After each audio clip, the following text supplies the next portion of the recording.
उम्मीद है आप ठीक होंगे, खैरियत से होंगे। तैयब बलोच आपकी खिदमत में फिर से हाजिर है जी। आज जो हम डिस्कस कर रहे हैं वो सबसे अहम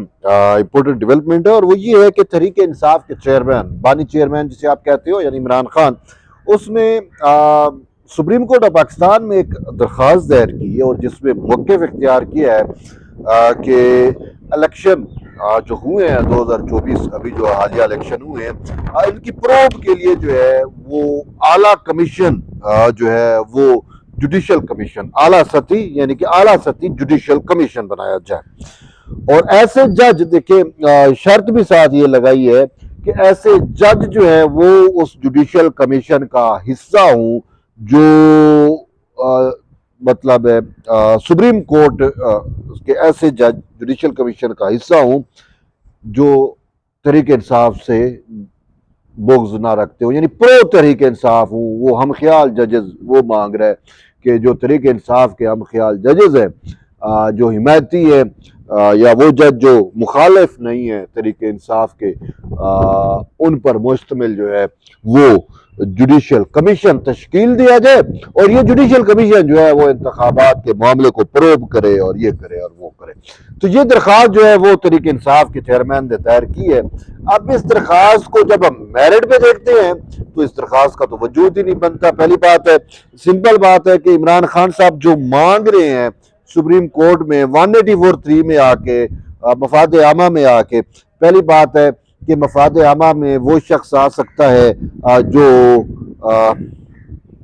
इस पे पूरा भी उतरता हो कि एक ऐसा शख्स जो दहशत गर्दी से लेकर मुख्तलिफ मुकदमात में जेलों में सजाएं काट रहा हो, वो at the larger interest of the public, क्या वो आ सकता है? एक बात ये। दूसरी बात ये है, जो सबसे अहम बात है वो ये है कि खुद सुप्रीम कोर्ट ऑफ पाकिस्तान भी कह चुकी है, और ये सुप्रीम कोर्ट का इख्तियार नहीं है। देखिए, ये आईनी और कानूनी बात कर रहा हूँ। ये बात ये है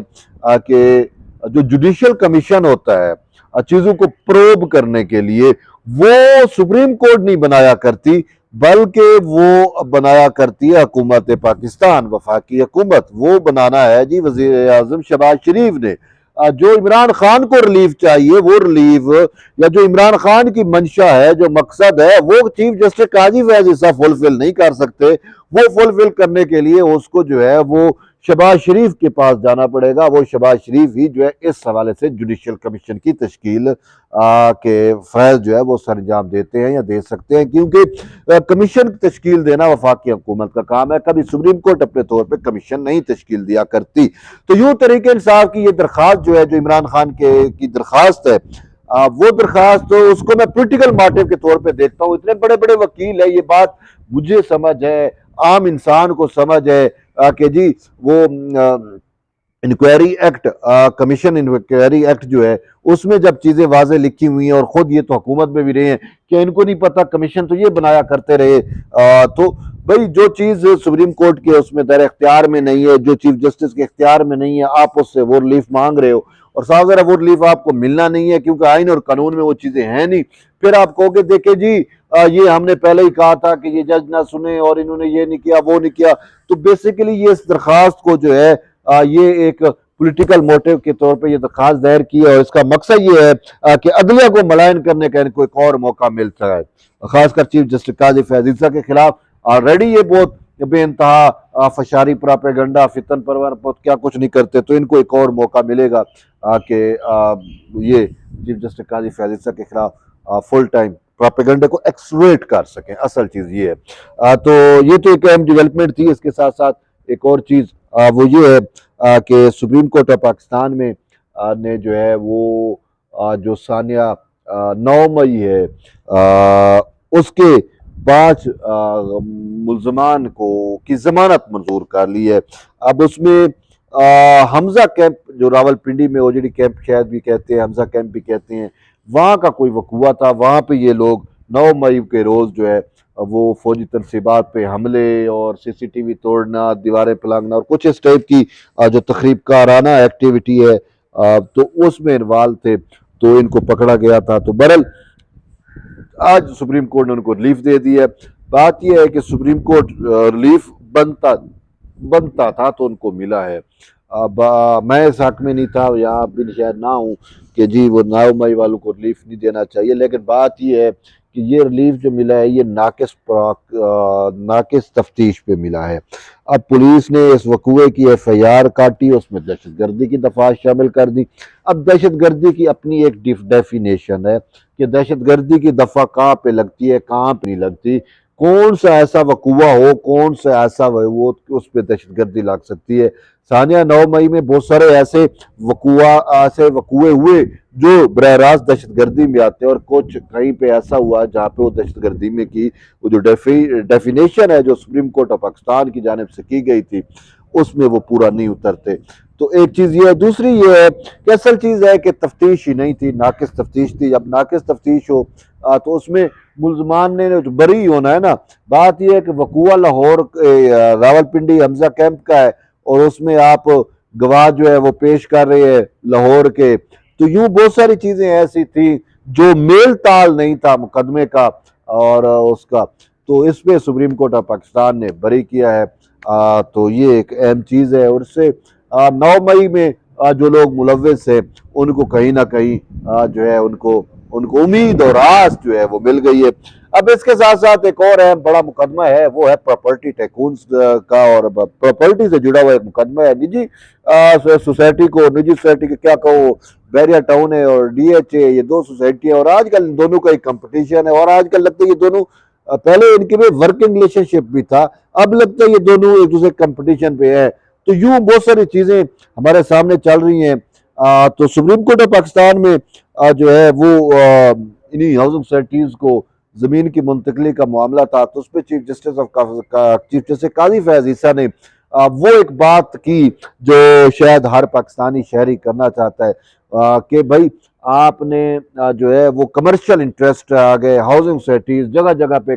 चलने का रास्ता नहीं है, जहाँ पे जाओ हाउसिंग सोसाइटीज बन रही हैं और महंगे दामों लोगों को जो है वो सोसाइटीज के नाम पे जमीनें प्लाट्स और घर बना के बेचे जाते हैं। फिर मेन चीज ये है कि पाकिस्तान में ये अफसोस से कहना पड़ रहा है, देखिए ये हकीकत बात है, आप किसी भी कंट्री में चले जाए, मैं अभी हाल ही में मॉस्को में से होके आया हूँ, खुदा की कसम वहां पे, अच्छा रशिया में मैं गया, वहां पे मोस्टली जो मैं बात कर रहा हूँ उसकी अर्बन लाइफ की, not a rural life, urban life जो लाइफ है वो मैं बात कर रहा हूँ, तो वहां पे मोस्टली जो है वो टावर्स है, बिल्डिंग के ऊपर building, you you you you you you, तो वो मैक्सिमम लोग उस बिल्डिंग में आ जाते हैं, और ये एक बड़ा अच्छा होता है कि आप बाकी जमीन भी बचाएं। लेकिन अफसोस है पाकिस्तान में जो उमरा हैं और वो एक लविश स्टाइल कि जी तो हमने जो है वो जमीन पे ही चीजों को एक्सटेंड करना है और हाई राइज बिल्डिंग की तरफ, आसमान की तरफ और यूं नहीं जाना। देखिए डेढ़ अब मैं क्या बताऊं कि आप किसी भी बड़े सिटी को, ये इस्लामाबाद को देख ले, बात एक आध के कहीं पे कुछ है नहीं, चलो इस्लामाबाद बाकी भी अब उसमें, तो वो जो रिहायश है वो प्लाजो में, और वो कमर्शियल प्लाजे बनते हैं जी, वो शॉपिंग प्लाजे, और उसके लिए 1-2 फ्लोर रिहायश के लिए छोड़ दी। लेकिन मैं बताऊं कि मैं मॉस्को गया, मैं उनके एक और सनती शहर जो ऑयल प्रोडक्शन वाला शहर है उफा, वहां पे गया, तो उनकी जो मैंने लाइफ देखी कि वो बड़ी बड़ी बिल्डिंग्स हैं, उनके ब्लॉक्स बने हुए हैं और एक दूसरे के ऊपर यूं, ठीक है, और उनमें रिहायश है, तो एक बिल्डिंग में हजारों लोग आ जाते हैं। तो यूं यहाँ पे जितना 2 या 3 घर या 5 घर यानी कि जगह घेरते हैं, तो वहां पे 5 घर में 5 फैमिलियां रहती होंगी, और वहां पे एक बिल्डिंग में हजारों फैमिली आती है, और उसमें फुल टाइम सिक्योरिटी और बहुत सारी चीजें ऐसी हैं। तो यूं अगर पाकिस्तान में इस टाइप की बिल्डिंग्स को, इस टाइप के इंफ्रास्ट्रक्चर को तरजीह दी जाती, तो आज हम जो है वो कि एक वक्त था, ये चीफ जस्टिस काजी फैज ईसा ने भी आज ये कहा कि एक वक्त था कि हम गंदम बैरून मुल्क बेचते थे, अब वो वक्त है कि गंदम हम दरामद करते हैं। और वजह क्या है कि जी हाउसिंग सोसाइटीज बन गई हैं, लोगों के कमर्शियल इंटरेस्ट है, एग्रीकल्चर लैंड में शायद लोगों को प्रॉफिट नहीं रहा, और ये सारा को धड़ाधड़ बनाई जा रहे हैं, कंक्रीट कंक्रीट कंक्रीट, और उस वजह से बहुत सारे इश्यूज है। तो यूं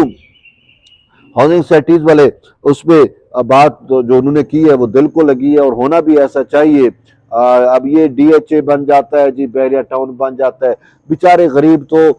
उनकी तो मजाल ही नहीं है कि वो इनमें इंटर ही हो सके या जा सके। तो बहरहाल ये मुकदमा सुप्रीम कोर्ट ऑफ पाकिस्तान में चल रहा है। अभी देखते हैं इसमें और भी चीज़ें हैं, लेकिन चीफ जस्टिस ने कहा था कि ये जी इतने पावरफुल लोग हैं कि जब ये मुकदमा इधर है तो लगता है टीवी चैनलों पे भी ना चले, मीडिया पे भी ना चले, तो वो निजी सोसाइटी के हवाले से चल रहे हैं। अब निजी सोसाइटी मीडिया ने कर दी है, बैरियर टाउन तक भी नहीं लिखा। तो बहरहाल ये चीज़ें थी सुप्रीम कोर्ट से जुड़ी हुई, मैंने कहा आप तक शेयर करूँ। मिलते हैं एक नई वीडियो में, तब तक के लिए इजाज़त दें, अल्लाह हाफ़िज़।